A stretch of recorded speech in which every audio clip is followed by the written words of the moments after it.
Bienvenidos, adultos despiertos, jóvenes confundidos y hasta fanáticos con carnet y blindaje moral de revolución. Bienvenidos a esta cátedra de sarcasmo y realidad, donde los mitos del poder se derrumban con una sola carcajada crítica. ¿Qué tiene orejas? No escucha, se cree emperador y cuando lo cuestionan grita sedición. Dicen que la democracia se basa en el voto libre, pero ¿y si el voto nace de un decreto dudoso, firmado por un gabinete que ahora sueña con abogados y no con reformas? ¿A eso también le llaman participación popular? Hoy vamos a desnudar, políticamente tranquilos, un nuevo episodio de Petro versus los hechos, con especial protagonismo del decreto de la consulta popular, los ministros firmones y el presidente que ve amenazas mediáticas cada vez que alguien menciona la palabra ilegalidad. Quédate hasta el final porque te revelaré porque esto no es solo una pelea contra los medios, sino una estrategia para victimizarse, mientras el piso legal se desmorona como promesa electoral en diciembre. La realidad es más delirante que la sátira. El decreto para la consulta popular, nacido del berrinche presidencial tras el rechazo de su reforma laboral, ha sido suspendido por el Consejo de Estado y enviado a revisión de la Corte Constitucional.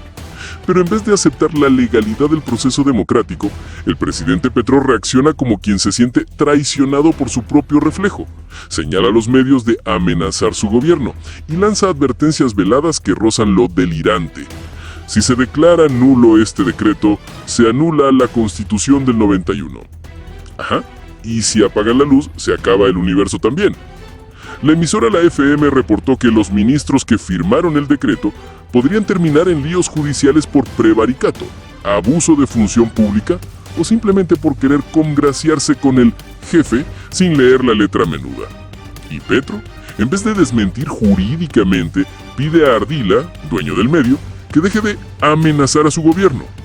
¿Amenaza o libertad de prensa que le incomoda? Ironía total.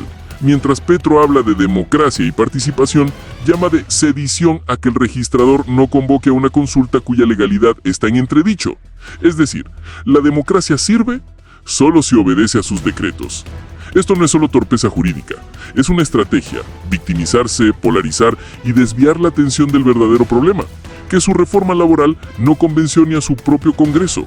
En el fondo este capítulo revela algo estoico y revelador. El poder sin límite se vuelve adicción. Y el adicto siempre culpa a los demás cuando la dosis no surte efecto. ¿Recuerdas el acertijo? Que tiene orejas, no escucha, se cree emperador y grita sedición. Respuesta: un presidente que no tolera la crítica, no lee la Constitución, pero quiere escribir otra. Y tú, espectador curioso y crítico, ¿crees que este berrinche legal de Petro es una cortina de humo para tapar su fracaso legislativo? ¿O un ensayo para perpetuarse en el poder con una nueva constituyente a la carta? El sabio desconfía de quien grita democracia mientras pisotea sus principios. Si te gustó este análisis cargado de sarcasmo y realidad, entonces activa la campanita, suscríbete y no te vayas sin antes dejar tu comentario con esta frase: el decreto fue tan legal como los abrazos entre ministros y abogados penalistas. Vamos con la noticia. Gustavo Petro volvió a lanzar críticas a los medios por el decreto de la consulta popular. Deje de amenazar a mi gobierno. El presidente respondió a la posibilidad de que los ministros que firmaron el documento, que llamó a las urnas, que por ahora está suspendido por el Consejo de Estado, vayan a la cárcel si se declara nulo. Sigue siendo blanco de polémica el decreto de la consulta popular que nació debido a la negativa a la reforma laboral en la Comisión Séptima del Senado, corporación que posteriormente revivió el proyecto y lo aprobó el 17 de junio, que será la única manera en que el presidente Gustavo Petro se baje de su iniciativa. Petro volvió a defender la consulta y esta vez arremetió contra los medios de comunicación, debido a la posibilidad de que inicien acciones judiciales contra todos los ministros que firmaron ese decreto, que por ahora está suspendido por fallo del Consejo de Estado y a la espera de la decisión de la Corte Constitucional sobre su legalidad.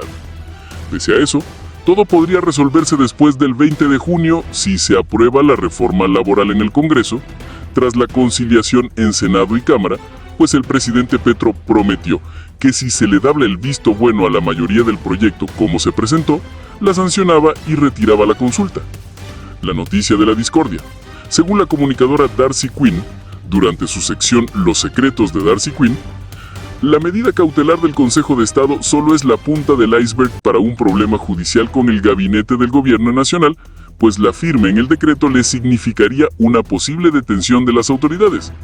El hecho de que un acto administrativo sea declarado ilegal acarrea implicaciones para quienes lo suscribieron, siempre y cuando se demuestre que el presidente y sus ministros eran conscientes de dicha ilegalidad, decía el artículo sobre la información entregada por la periodista, aunque no se ha confirmado totalmente.